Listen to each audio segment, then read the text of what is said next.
Hello everyone, welcome you all at my YouTube channel the nursing academy. Myself Purnima. मैं आपको information देने वाली हूँ ILBS की तरफ से रिलीज हुई रिक्रूटमेंट नोटिफिकेशन के बारे में। यहाँ पर यह नोटिफिकेशन रिलीज किया गया है ILBS यानी कि institute of liver and biliary sciences की तरफ से, न्यू दिल्ली की तरफ से यह नोटिफिकेशन रिलीज किया गया है, जो कि एक ऑटोनोमस इंस्टीट्यूट है under JNCT of Delhi, deemed university के अंतर्गत आता है। यहाँ से ढेर सारे पोस्ट के लिए वैकेंसीज रिलीज किए गए हैं।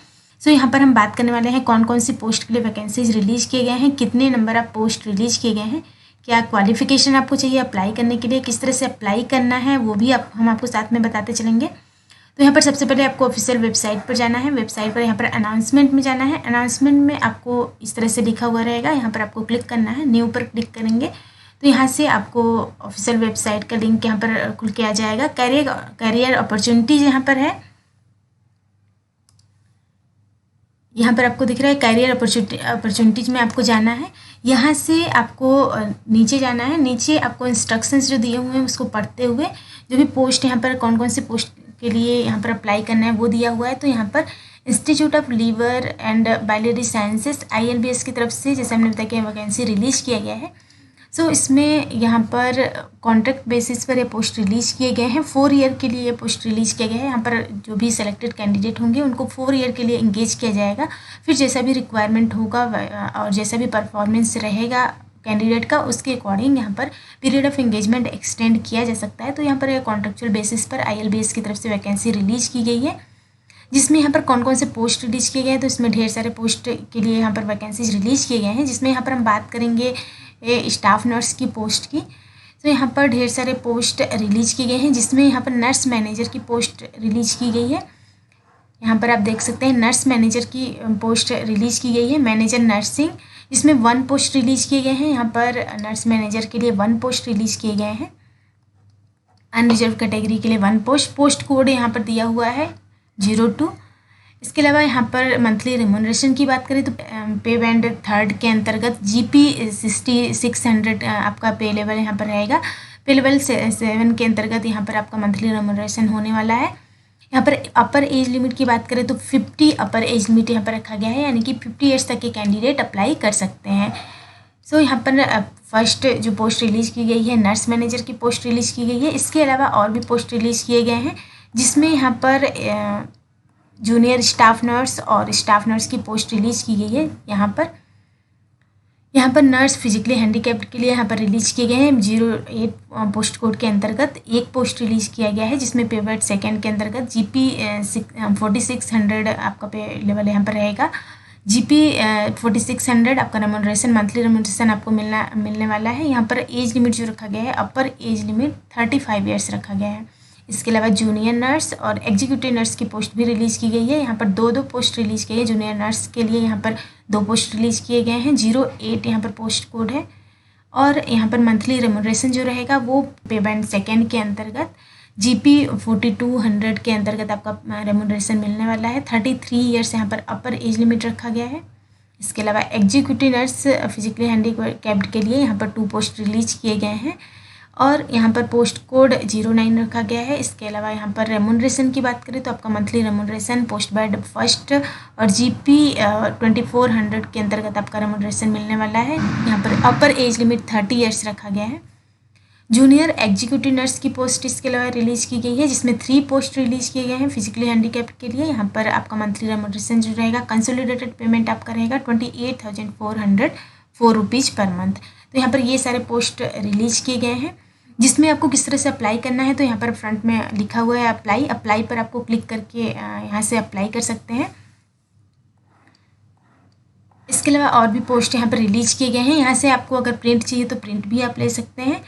यहाँ पर अप्लाई करने के लिए, जैसे हमने बताया कि यहाँ पर जिस भी पोस्ट के लिए आपको अप्लाई करना है इधर से अप्लाई कर सकते हैं। इसके अलावा यहाँ पर कुछ रिक्रूटमेंट रूल्स दिए हुए हैं या फिर जनरल इंस्ट्रक्शंस दिए हुए हैं, इसको आपको अच्छे से पढ़ना है, उसके बाद ही आपको अप्लाई करना है। तो यहाँ पर कुछ रिक्रूटमेंट रूल्स दिए हुए हैं।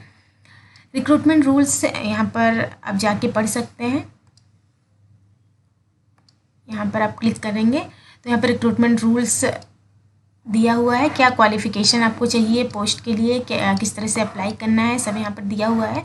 तो यहाँ पर जैसा हमने बताया कि यहाँ पर हम स्टाफ नर्स की पोस्ट की बात कर रहे हैं, तो नर्स मैनेजर पोस्ट के लिए यहाँ पर हम बात करेंगे क्वालिफ़िकेशन क्या होना चाहिए।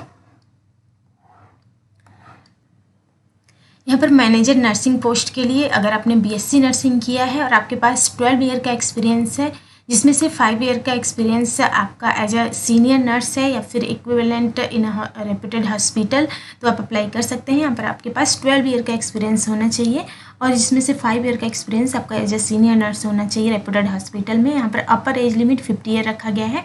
पे स्केल जैसे हमने बताया कि पे बैंड 3rd के अंतर्गत यहाँ पर जीपी 6600 के अंतर्गत आपका पे यहाँ पर मंथली रेम्युनरेशन आपको मिलने वाला है।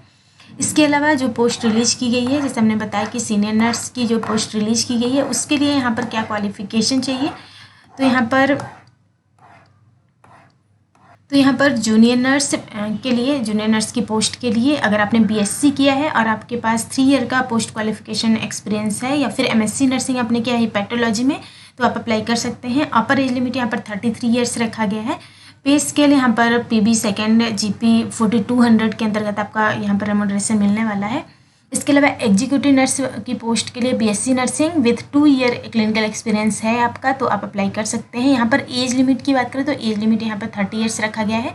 30 ईयर्स तक के कैंडिडेट अप्लाई कर सकते हैं। पे स्केल पीबी फर्स्ट और जीपी 2400 के अंतर्गत आपको रेम्युनरेशन मिलने वाला है। इसके अलावा जूनियर एग्जीक्यूटिव नर्स के लिए बीएससी नर्सिंग अगर आपने किया है तो अप्लाई कर सकते हैं। 30 ईयर्स यहाँ पर अपर एज लिमिट रखा गया है। पेमेंट जो आपको मिलेगा 28,404 रुपीज़ पर मंथ यहाँ पर पेमेंट आपको मिलने वाला है। तो यहाँ पर ये पोस्ट जो रिलीज की गई है, यहाँ पर फिजिकली हैंडीकैप्ड के लिए ये पोस्ट रिलीज किए गए हैं।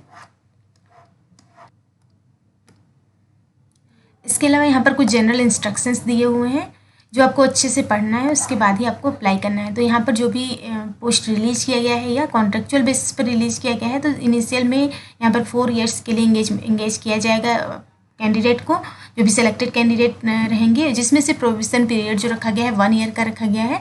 इसके बाद जैसे भी परफॉर्मेंस होगा उसके अकॉर्डिंग यहाँ पर पीरियड ऑफ इंगेजमेंट एक्सटेंड किया जा सकता है। यहाँ पर ऑल इंडिया कैंडिडेट कहीं से भी कोई भी कैंडिडेट अप्लाई कर सकते हैं। यहाँ पर जो भी पोस्ट है उसमें कॉन्ट्रेक्चुअल बेसिस पर आपका जो पे लेवल रहेगा वो पे matrix as per 7th CPC के अंतर्गत आपको मिलेगा। यहाँ पर कैंडिडेट को जो भी रिक्रूटमेंट रूल्स दिए हुए हैं उसको पहले अच्छे से पढ़ना है, उसके बाद ही अप्लाई करना है। यहाँ पर एज में रिलैक्सेशन की बात करें तो SC/ST कैंडिडेट के लिए 5 ईयर का रिलैक्सेशन दिया जाएगा। इसके अलावा OBC कैंडिडेट के लिए 3 ईयर का रिलैक्सेशन दिया जाएगा।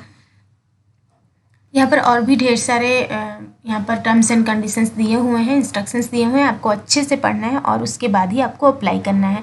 यहाँ पर जो भी इंटरेस्टेड कैंडिडेट हैं उनको ऑनलाइन अप्लाई करना है यहाँ पर। और यहाँ पर एप्लीकेशन फ़ी भी आपको सबमिट करना है। एप्लीकेशन फ़ी यहाँ पर जो रखा गया है वो क्रेडिट कार्ड, नेट बैंकिंग के थ्रू आप कर सकते हैं पेमेंट। ऑनलाइन आपको पेमेंट करना है। यहाँ पर कितने पेमेंट करने हैं तो यहाँ पर दिया हुआ है एप्लीकेशन फ़ी जो है 590 रुपीज़, जिसमें 500 यहाँ पर एप्लीकेशन फ़ी है प्लस 18% GST है। 590 रुपीज़ इस पोस्ट के लिए है यहाँ पर। इसके अलावा 180 रुपीज़ यहाँ पर इन केस आप SC/ST EWS कैटेगरी के लिए है और एक्स सर्विसमैन के लिए यहाँ पर कोई भी एप्लीकेशन फ़ी नहीं है। इसके अलावा फिजिकली हैंडीकैप्ड कैटेगरी में अगर आप आते हैं तो उनके लिए भी यहाँ पर कोई भी एप्लीकेशन फ़ी नहीं रखा गया है। तो यहाँ पर जो भी एप्लीकेशन फ़ी आप सबमिट करेंगे वो भी आपको ऑनलाइन यहाँ पर पेमेंट करना है, फ़ी पेमेंट करना है। क्रेडिट कार्ड या फिर नेट बैंकिंग के थ्रू आप कर सकते हैं। यहाँ पर अप्लाई करने से पहले आपको क्या करना है, अपना जो भी डॉक्यूमेंट है उसको स्कैन करके अपने पास रख लेना है। अपना फ़ोटो, आपका जो पासपोर्ट साइज फ़ोटोग्राफ है उसको भी स्कैन करके रख लेना है अपने पास।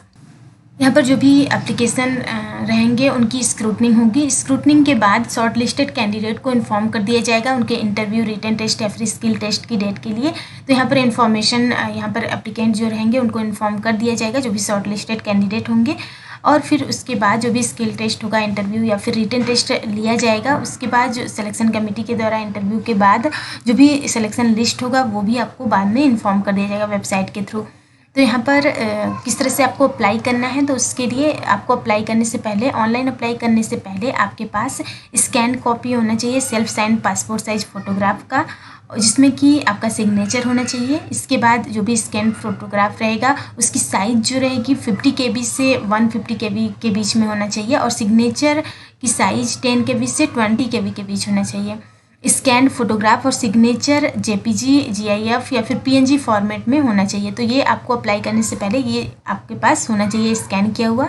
और यहाँ पर कैंडिडेट के पास DOB certificate, date of birth certificate होना चाहिए। इसके अलावा मिनिमम इसेंशियल एजुकेशनल क्वालिफिकेशन जो यहाँ पर रिक्वायरमेंट है, वर्क एक्सपीरियंस सर्टिफिकेट अगर आपके पास है तो, category certificate if SC category में आते हैं या फिर एसटी ओबीसी कैटेगरी में आते हैं तो यहाँ पर इस केस में आपके पास कास्ट सर्टिफिकेट होना चाहिए। फिजिकली डिसेबल्ड सर्टिफिकेट अगर डिसेबिलिटी 40% से ज़्यादा है तो यहाँ पर ये सभी डॉक्यूमेंट जो है वो अपलोड किए जाने हैं एप्लीकेशन फॉर्म के साथ। तो यहाँ पर साइज़ जो रहेगा डॉक्यूमेंट का वो 100 KB से 500 KB के बीच में होना चाहिए डॉक्यूमेंट की साइज़।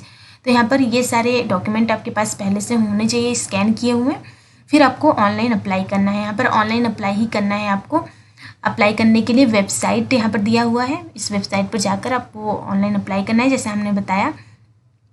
यहाँ पर ऑनलाइन अप्लाई का लास्ट डेट जो दिया हुआ है 20 जुलाई 2021 है, यानी कि 13 जून से 20 जुलाई 2021 यहाँ पर डेट है। इसका अप्लाई कर सकते हैं इसके बीच में आप, और ऑनलाइन ही अप्लाई करना है आपको। यहाँ पर प्रिंट आउट जो भी आप अप्लाई करेंगे एप्लीकेशन का प्रिंट आउट आपको लेना है सपोर्टिंग डॉक्यूमेंट के साथ, और ड्यूली अटेस्टेड करके इसको अपने पास रखना है। सिलेक्शन प्रोसेस के टाइम पर यह आपको काम आएगा।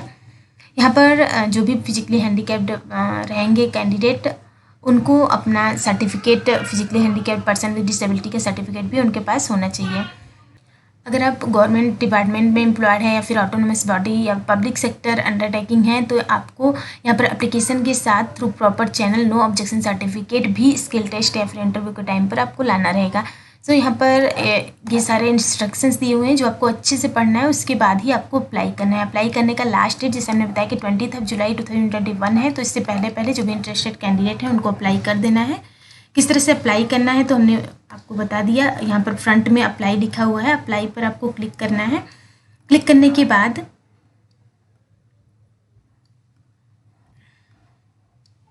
यहाँ पर इस तरह से आपको क्लिक करना है। जैसे ही क्लिक करेंगे यहाँ पर फॉर्म ओपन होके आ जाएगा।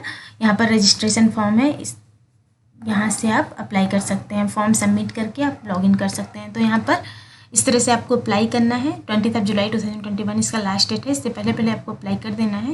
वेबसाइट का लिंक आपको डिस्क्रिप्शन बॉक्स में मिल जाएगा। अदर क्वेरी के लिए आप टेलीग्राम चैनल ज्वाइन कर सकते हैं। वीडियो अच्छा लगा हो तो लाइक करिए, शेयर करिए और सब्सक्राइब करिए इस चैनल को। इसके अलावा बेल आइकन प्रेस कीजिए ताकि आने वाले वीडियोज़ के नोटिफिकेशंस आपको मिलते रहें। Thank you.